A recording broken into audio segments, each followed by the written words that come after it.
Kolejna dziś informacja, drodzy widzowie, no i naprawdę bardzo ciekawa. Oto jej tytuł. Wirus na statku. Przejdźmy do szczegółów tej całej informacji. Na statku wycieczkowym MV Hondius, płynącym z Argentyny w kierunku Wysp Zielonego Przylądka, odnotowano zachorowanie na pokładzie. W ich następnie zmarły 3 osoby.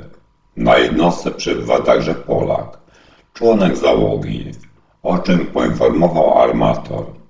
W komunikacie podano, że odnotowano 5 podejrzeń zakażenia hantawirusem oraz 1 przypadek potwierdzony laboratoryjnie.